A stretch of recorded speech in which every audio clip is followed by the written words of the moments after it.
Am I audible? Yes, sir. Okay.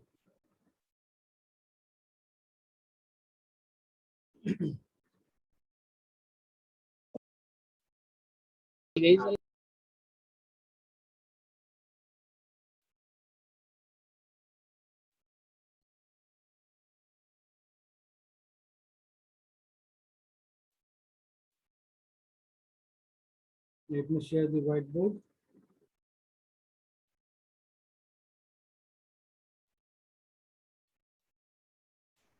White board देख पा रहे हो?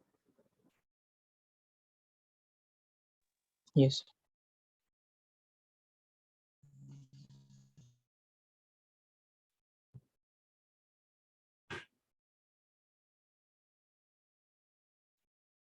तो अभी मैं यहाँ पर क्या कह रहा था कि we want to obtain this output using an AND gate. ये आउटपुट हमें AND गेट पर चाहिए। मान लें कि ये अलग अलग वेरिएबल शो किया हुआ ABCD जो भी है, तो हमें ये आउटपुट चाहिए at the output of AND gate. So how we can get that? मतलब अगर हम इसे वेरिएबल्स के टर्म में लिखें, अगर ABCD वेरिएबल्स है तो यहाँ पर यानी कि अगर एक्सप्रेशन हम लिखना चाहें तो it should be A B bar C bar D, ऐसा आएगा कुछ। So how we can get this using an AND gate?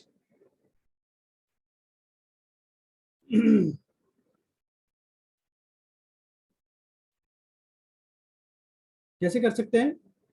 तो हमारे पास हम एक AND गेट लेते हैं। सो जो भी AND गेट ले रहे हैं, इस AND गेट का आउटपुट हमें क्या चाहिए?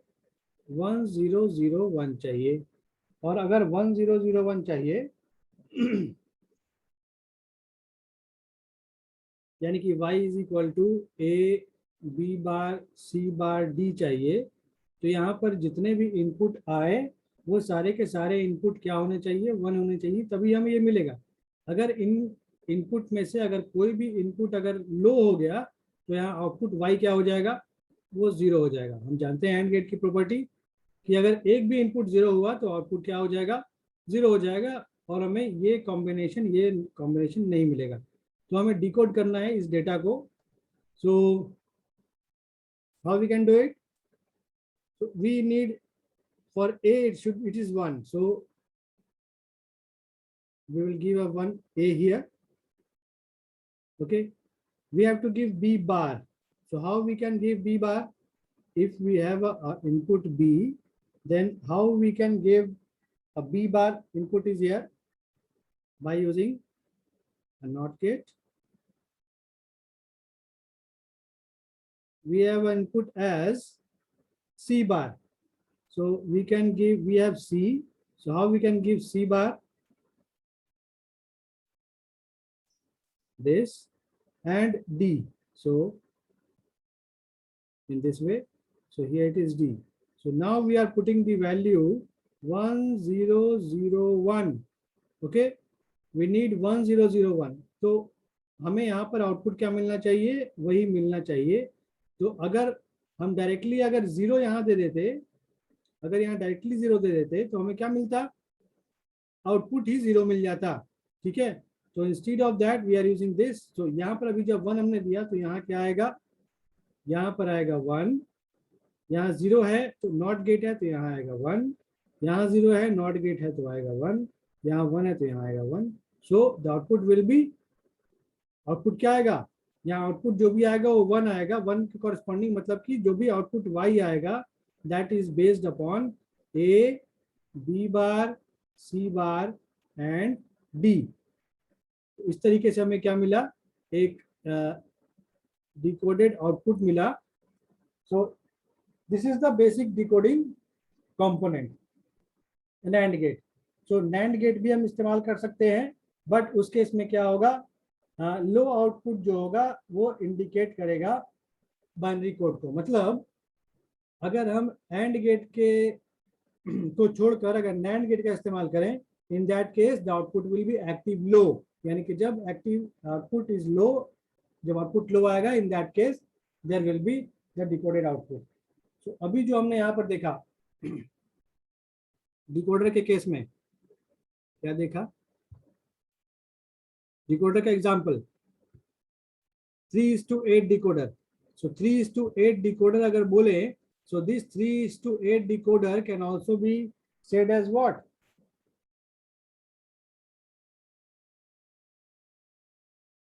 बाइनरी और ऑक्टल में क्या रिलेशन होता है? Can anybody tell me? Binary और ऑक्टल में क्या रिलेशन होता है? कोई बता सकते हो मुझे कि बाइनरी और ऑक्टल नंबर सिस्टम में क्या रिलेशनशिप होता है?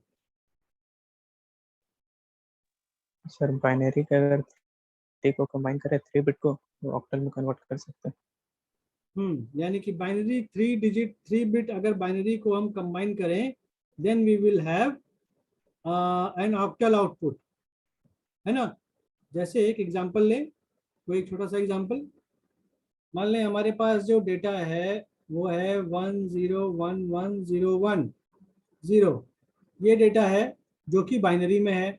हम लोग ये ऑलरेडी पढ़ चुके हैं, बाइनरी नंबर सिस्टम जब पढ़ रहे थे. इसे हमें ऑक्टल में कन्वर्ट करना है. तो हम इसे कैसे कन्वर्ट करते थे, कैसे कन्वर्ट करते हैं हम इसे? 3 बिट्स का कॉम्बिनेशन लेते हैं, starting from the LSB, least significant bit से हम 3 बिट का कॉम्बिनेशन करना शुरू करते हैं. ये 3 और यहाँ ये अलग बच गया, मतलब इसके बाद हम 2 0 लगा सकते हैं. ये 3. So what will have the output? We will have the output as, so 0 1 0 0 1 0 means what? 0 1 0 means 2, 0 1 1 0 1 1 means 3 and 0 0 1 means 1. इसका मतलब है कि 3 बिट के कॉरेस्पॉन्डिंग हमें क्या मिल रहा है? ऑक्टल आउटपुट मिल रहा है. तो ये जो 3:8 डिकोडर है, this 3:8 decoder can be used to convert what? Binary to octal. So binary to octal is an example of 3:8 decoder. So we can see it in an elaborative way.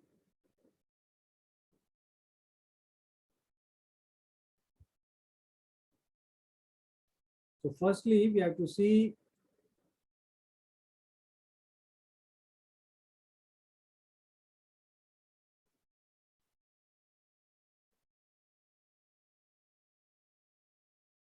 three to 8 decoder.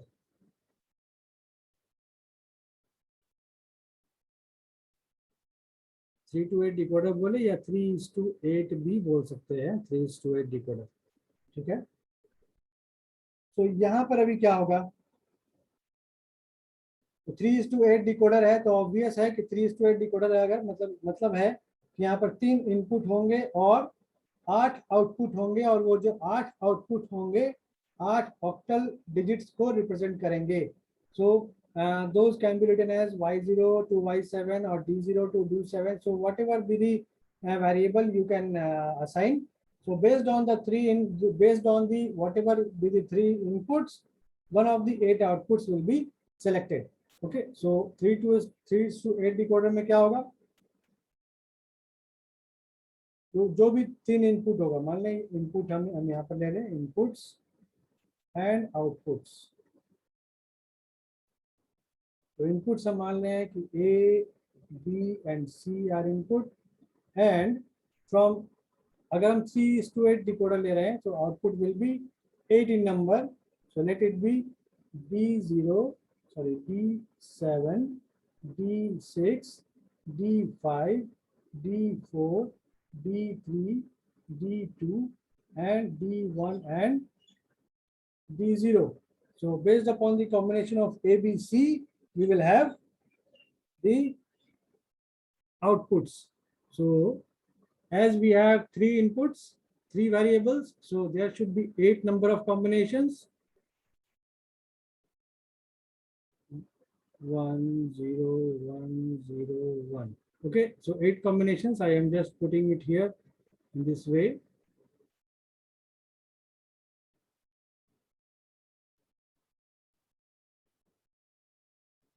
Okay, so we will have these possible combinations of input as we have done in the demultiplexer. In the same way, for this particular combination, इस particular combination के लिए हमारे पास जो output मिलना चाहिए वो D0 पर 0 मिलना चाहिए. So ये जो particular ये जो 0 होगा that will be only highlighted and all the others should be 0, क्योंकि ये D0 किसको रिप्रेजेंट कर रहा है? 0 को. अभी अगर ये दूसरे कॉम्बिनेशन की बात करें 001 के लिए, तो D1 सिर्फ हाई होना चाहिए और बाकी का सारा 0 होना चाहिए. इन द सेम वे इस पर्टिकुलर कॉम्बिनेशन के लिए 010 के लिए D2 हाईलाइट होना चाहिए और बाकी का सारा 0 होना चाहिए. इन द सेम वे 011 के लिए D3 जो है वो हाईलाइट होगा और बाकी का सारा 0 होगा. The same way 100 के लिए D4 at D4 we have the output only and all the other terminals should be 0. For 010 that is 5 should be highlighted and all the other combinations should be 0. For 110 that is 6. So for 6 it should be high and all the other combinations would be 0. For the last case, when 111, we will have an output of at D7 and all the other combinations should be 0. Okay, so this is the truth table. So now from this truth table, we can easily find out the expressions for all the different combinations as we have found out in the demultiplexer. So we will have D0. So what is the value of D0 or what will be the value of D0? D0 should be A bar B bar C और हम यहाँ पर चूंकि यहाँ 1 ले रहे हैं तो यहाँ 1 लिखें या ना लिखें इससे कोई फर्क नहीं पड़ेगा क्योंकि हम आउटपुट क्या ले रहे हैं? 1 ले रहे हैं. Sorry, A bar B bar C bar. For D1 it should be what? A bar B bar C. For D2 we have A bar B C bar. ठीक है. In the same way we will have D7. D7 क्या होगा? A B C. A B C होगा क्योंकि all these are high. So we have an output at D7 when A B C all are high. तो यहाँ पर decoder और demultiplexer में difference, basic difference क्या है कि यहाँ पर सिलेक्ट लाइंस के जगह पर हम इनपुट्स पे इनपुट सीध शो करते हैं और इसके अलावा कोई अलग से सेलेक्ट लाइंस का इस्तेमाल नहीं करते हैं. ठीक है. But in case of demultiplexer we are using select lines and whatever with the data is required at the one of the output terminals is obtained based upon the combination of the select lines. Okay.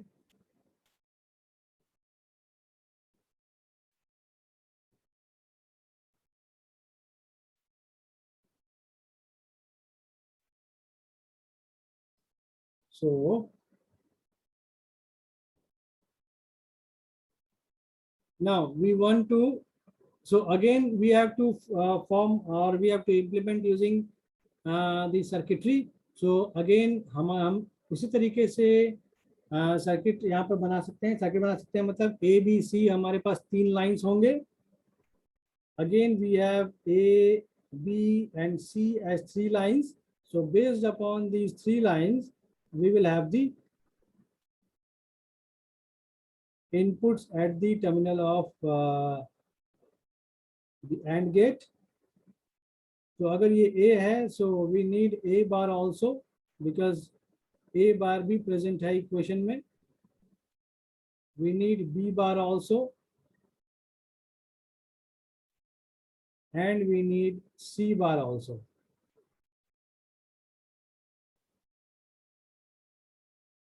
तो अभी अगर हमें D0 पर output 1 चाहिए, so A B C both are 0 0 0, मतलब A bar B bar C bar होना चाहिए. So A bar B bar and C bar, तीनों को लेकर हम ये एंड गेट ड्रॉ करेंगे. Then we will have output at D0. So जो भी आउटपुट आएगा, जो भी ये D0 हाईलाइट होगा, मतलब 0 से लेकर लास्टली 7 तक जाएगा. और 7 का वैल्यू क्या है, यहाँ पर अगर आए तो 7 के लिए क्या है, ए बी सी. हमने यहाँ ऑलरेडी देखा कि 7 के लिए जो कॉम्बिनेशन है वो क्या है, ए बी सी है. सो ए बी सी है कहने का क्या मतलब है, there will be A, there will be B and there will be C at the output, and here we will have D7. So इसी तरीके से सारा इक्वेशंस हम यहाँ पर लिख सकते हैं. मैं इक्वेशन लिख देता हूँ. D2 के बाद D3, D3 के लिए क्या आएगा, A बार BC, देख सकते हैं यहाँ पर A bar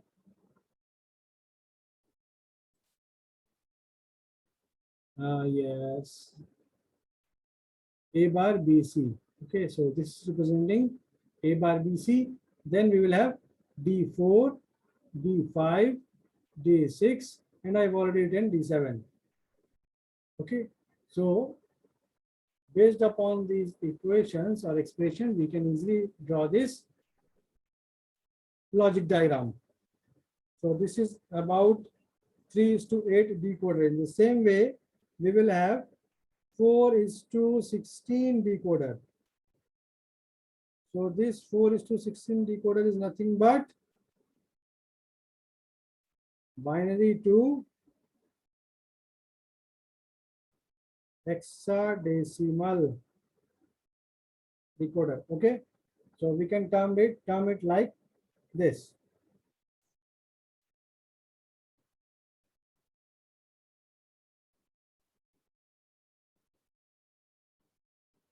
Okay, so hence we can show the decoder in this way.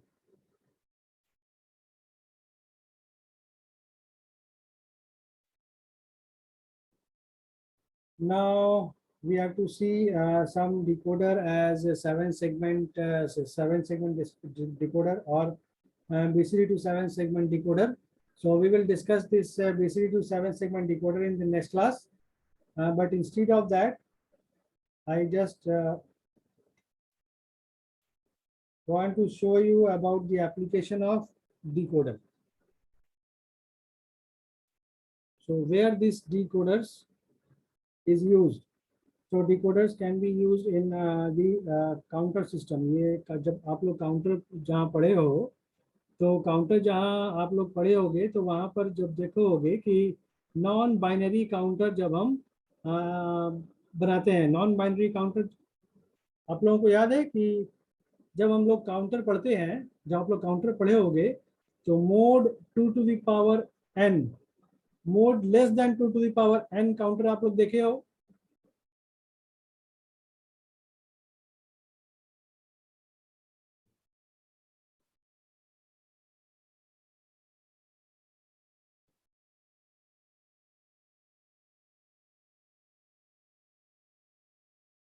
इसका मतलब मुझे कोई बता सकते हैं, mode less than 2 to the power n counter का क्या मतलब है, और mode 2 to the power n counter कहने का क्या मतलब है? सर मोड उसका फ्लिप फ्लॉप नंबर्स को डिनोट करता है, and 2 to the power n मतलब उसका आउटपुट. थोड़ा जोर से बोलोगे स्वप्नशील, आवाज क्लियरली नहीं आ रही है. सर मोड उसका sir number of flip flops को बताता है, काउंटर का फ्लिप फ्लॉप कितना है. जैसे मोड 3 है तो 3 फ्लिप फ्लॉप का यूज करके हम लोग उसको बनाएंगे. मोड 3 है सर तो 2 to the power n मतलब उसका आउटपुट 8 हो जाएगा अगर 3 मोड है तो. अगर हम कह रहे हैं मोड 8 काउंटर बनाना है, तो अब ये बताओ मोड 8 काउंटर का कहने का क्या मतलब होता है? सर 8 फ्लिप फ्लॉप को हम लोग यूज करेंगे। ऐसा है, कंफर्म? हम्म। सर एक जगह पढ़े थे mod equal to number of flip flops होता है। नहीं, मोड 8 काउंटर का कहने का मतलब ये नहीं है। मोड 8 काउंटर कहने का मतलब है we have to count from 0 to कहाँ तक? कहाँ? 7। 7। तो 0 से 7 तक काउंट कर रहे हैं, मतलब काउंटिंग कितना हो गया? 0 1 2 3 4 5 6 7। टोटल काउंटिंग कितना हुआ? 8। 8। तो ये हुआ मोड 8 काउंटर कहने का मतलब। अब हमें ये देखना है कि 8 तक अगर काउंटिंग करना है, मतलब 0 से 7 तक काउंटिंग करना है, तो कितने बिट्स का रिक्वायरमेंट होगा? 3। 3 बिट्स का रिक्वायरमेंट होगा। और अगर 3 बिट्स का रिक्वायरमेंट है, तब नंबर ऑफ फ्लिप फ्लॉप्स कितना लगेगा? 3। 3। तो चूंकि हम जानते हैं कि एक फ्लिप फ्लॉप जो है वो एक बिट को स्टोर कर सकता है, तो 3 फ्लिप फ्लॉप अगर 3 बिट को स्टोर कर रहा है, 3 फ्लिप फ्लॉप अगर 3 बिट को स्टोर कर रहा है, तो हम ये जानते हैं कि 3 बिट के कॉम्बिनेशन से हम लोग कितना काउंटिंग कर सकते हैं? 3 बिट का पॉसिबल नंबर ऑफ कॉम्बिनेशन 8 होगा, isn't it? Yes sir. 3 bit अगर हमारे पास है तो 3 बिट से 0 टू 8 तक काउंटिंग हो सकता है। तब हम उसे क्या कहें? Mode 8 counter. और मोड 8 काउंटर बनाने के लिए 3 फ्लिप फ्लॉप की जरूरत होती है, 8 नहीं। क्लियर? क्लियर है? Yes sir. तो अगर हमें मोड 16 काउंटर बनाना है, तो कितने फ्लिप फ्लॉप की जरूरत होगी? अब तुम बोलोगे कि मोड 16 4। काउंटर बनाना है मतलब 16 फ्लिप फ्लॉप की जरूरत होगी। ऐसा नहीं है। 16 को हम लोग क्या लिख सकते हैं 2 के पावर में? ऐसा लिख सकते हैं। और तब हमें 4 फ्लिप फ्लॉप की जरूरत होगी। ठीक है? तो अगर मोड 16 कह रहे हैं तो ये क्या हो गया? This is mod 2 to the power n counter. ठीक है? ये हो गया mod 2 to the power n counter. तो मैंने यहाँ पूछा कि mod 2 to the power n counter और mod less than 2 to the power n counter कहने का क्या मतलब है? तो mod 2 to the power n counter जब हम कहते हैं, तो 2 टू दी पावर अगर 3 है मतलब 8 तक काउंट होगा, मतलब 0 से 8, 0 से 7। ठीक है? तो एक तो ये काउंटर हो गया जब mod 2 to the power n counter हुआ। लेकिन मैंने कहा कि mod 2 to the power n, mod 2 to the power n counter नहीं बनाना है हमें। हमें क्या बनाना है? Less than 2 to the power n counter बनाना है। यानी कि मान लें कि हमें अगर मोड 5 काउंटर बनाना है, मोड 5 काउंटर कहने का बनाना है, इसका कहने का क्या मतलब हुआ? There will be 5 states.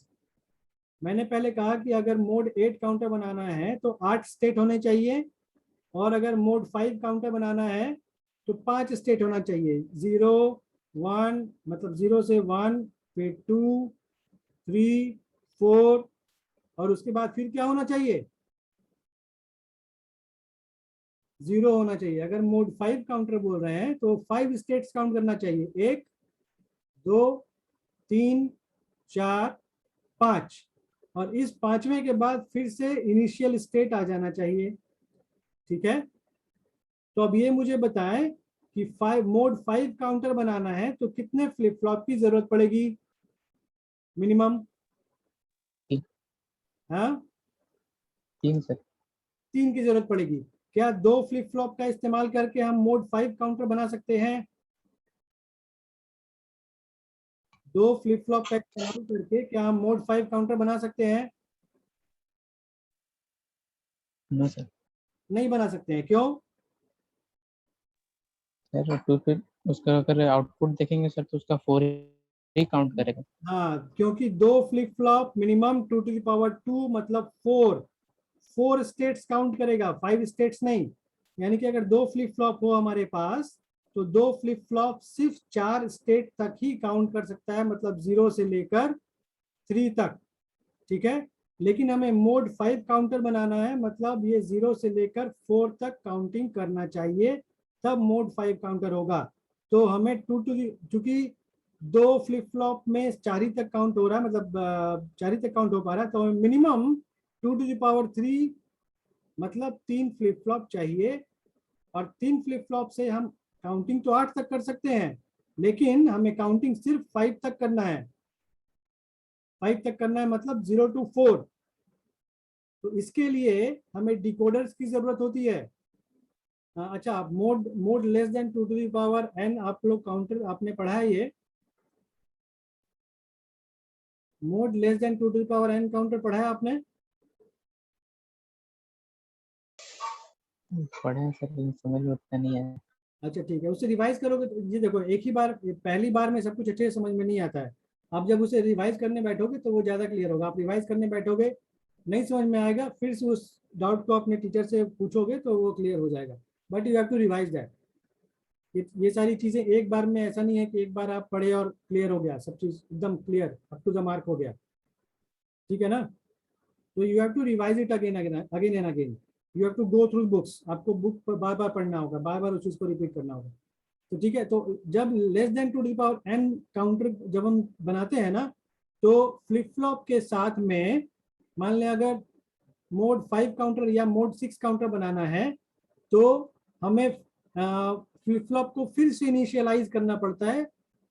जहां तक जैसे 5 तक काउंटिंग चाहिए, लेकिन हम जानते हैं 3 फ्लिप फ्लॉप जो है वो 7 तक, 0 से 7 तक काउंटिंग कर देगा।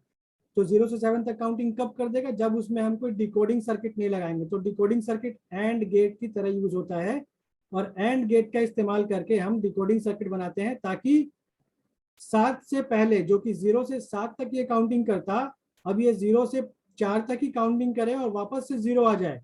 तो जब ये यानी कि लास्ट जो स्टेट आए वो 4 आए, 4 के बाद फिर से ये सारा का सारा फ्लिप फ्लॉप क्या हो जाए? रीसेट हो जाए। क्योंकि अगर हम अप काउंटर बना रहे हैं तो वो 0 से काउंटिंग शुरू करता है, और अगर हम डाउन काउंटर बना रहे हैं तो वो 7 से काउंटिंग शुरू करता है। तो अगर हम अप काउंटर बना रहे हैं और 0 to 4 यानी कि 5 मोड 5 काउंटर बनाना है, तो 4 के बाद वो वापस से कहाँ चला जाए?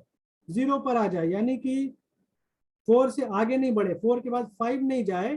तो हम एक ऐसा डिकोडिंग सर्किटरी लगाएंगे जिससे जिसके जिससे कि क्या हो, सॉरी मैंने ये उल्टा कर दिया, एक ऐसा डिकोडिंग सर्किटरी लगाएंगे जिसमें ये मुझे डिलीट करना है।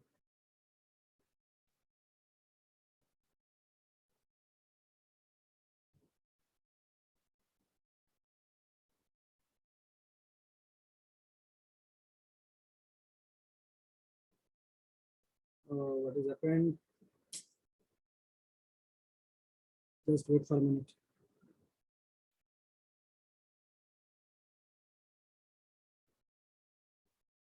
कहाँ चला गया भाई? यस,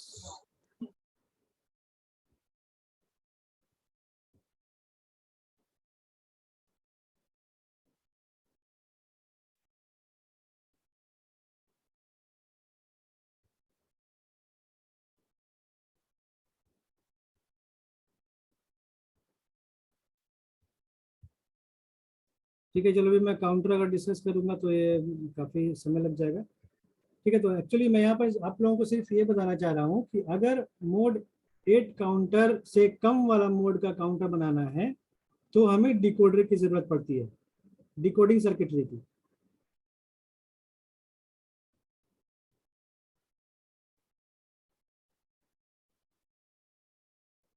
तो वो डिकोडिंग सर्किटरी हम जो डिजाइन करते हैं वो एंड गेट से डिजाइन करते हैं, ठीक है।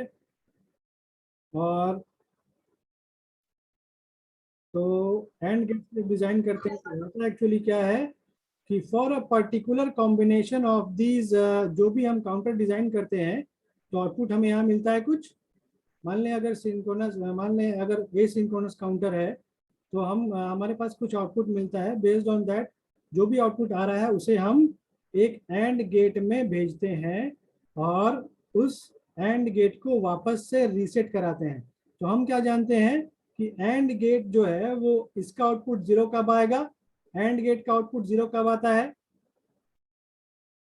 एंड गेट का आउटपुट 0 कब आता है, जब इनमें से कोई भी एक इनपुट क्या हो,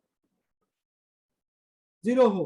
तो हम कह रहे हैं कि हमारा जो काउंटर है मोड 5 काउंटर है, मोड 5 काउंटर है, मतलब 0 1 2 3 4, और 4 के बाद जब 5 आए तो 5 काउंटिंग नहीं करे, 5 पर क्या हो जाए, सारा का सारा जो गेट्स है वो रीसेट हो जाए। 5 मतलब क्या होता है, 1 0 1, यानी कि जब ये कॉम्बिनेशन मिले 1 0 और 1 का कॉम्बिनेशन मिलेगा, तो हम यहाँ देख रहे हैं कि ये जब ये जैसे ही 0 होगा, ये एंड गेट क्या हो जाएगा, रीसेट हो जाएगा, मतलब एंड गेट का आउटपुट 0 आएगा। तब ये हम लोग फ्लिप काउंटर में प्रीसेट और क्लियर का इस्तेमाल करते हैं, सभी को मालूम है,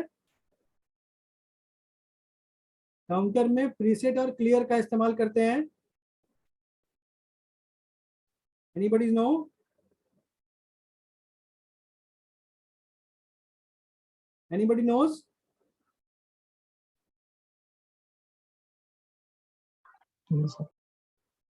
तो प्रीसेट और क्लियर का क्या सिग्निफिकेंस होता है, क्या काम होता है इसका, प्रीसेट का और क्लियर का? प्रीसेट और क्लियर क्या करता है?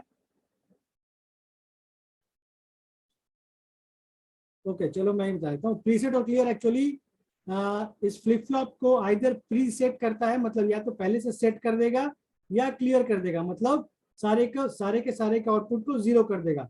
तो प्रीसेट का इस्तेमाल हम कब करते हैं, down counter.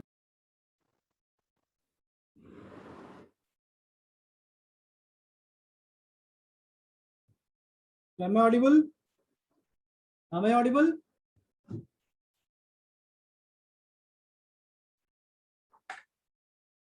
Yes, sir.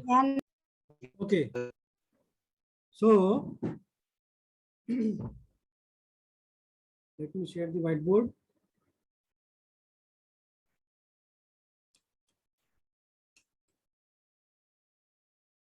So I was telling that preset और क्लियर का इस्तेमाल हम करते हैं काउंटर को रीसेट करने के लिए या सेट करने के लिए।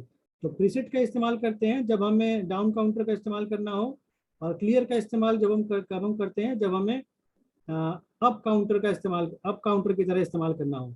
ओके सो ये एंड गेट क्या करता है, इस फ्लिप फ्लॉप को रीसेट कर देता है, मतलब 5 के जगह पर क्या आ जाएगा, अभी 0 0 0 आ जाएगा। ठीक है, वो नेक्स्ट काउंटिंग नहीं करेगा। नेक्स्ट काउंटिंग मतलब जैसे ही 5 आएगा, all these flip flops will become reset and the outputs will get reset and the output will come to 0 again. okay so 5 की जगह पर हमें क्या मिल जाएगा, वापस से 0 मिल जाएगा। तो मैं आपको ये चीज इसलिए बताया क्योंकि मैं ये आपको बताना चाह रहा था कि डिकोडर का इस्तेमाल काउंटर में होता है। ठीक है, so decoders are used in counter systems to get the lesser counter, मतलब for getting to the less than 2 to the power n counter, for getting less than 2 to the power n counter हम decoder का इस्तेमाल करते हैं। सो gate में यहीं से question आता है, गेट में यहाँ से क्वेश्चन आता है, mod less than 2 to the power n counter से गेट में क्वेश्चन आता है। ठीक है, तो आप लोग इसको अच्छे से देखोगे।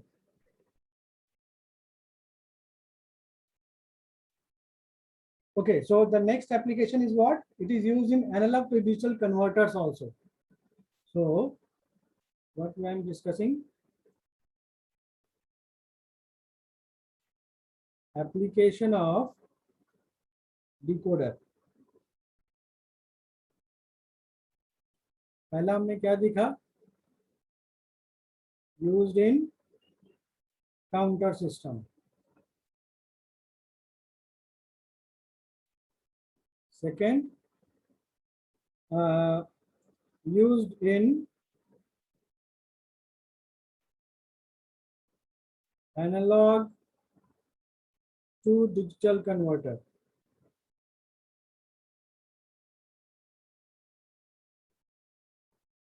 Okay, and third used to drive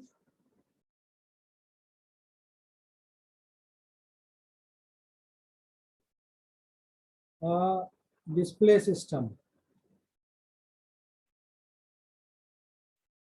Okay, so these are the basic applications of. Instead of this, there are so many applications, but these are the basic uses or the application of the decoder.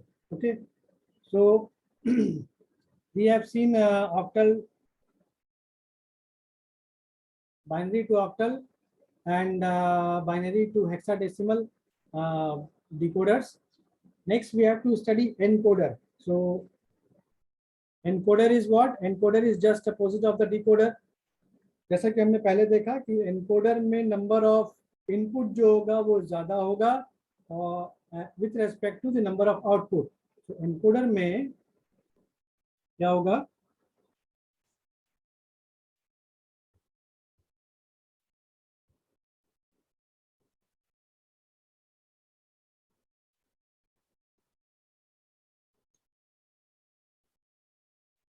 Encoder, तो encoder में क्या होगा?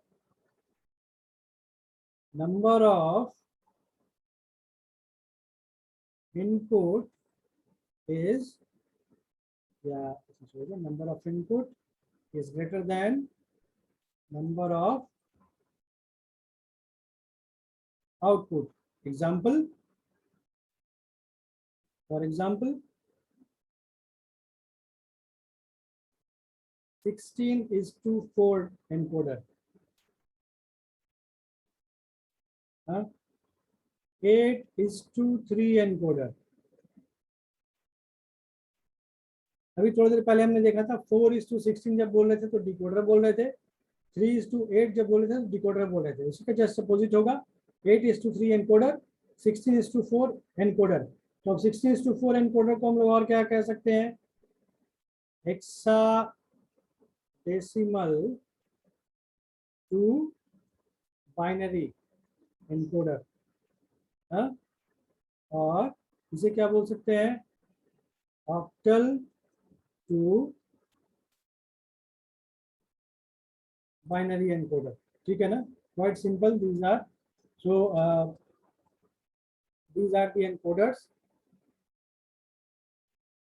So I think all of you can go through this 16:4 and 8:3 decoders in any of the book. So one book I have shared with you in the Google Classroom. You can go through these encoders, the truth table and the logic diagram implementation.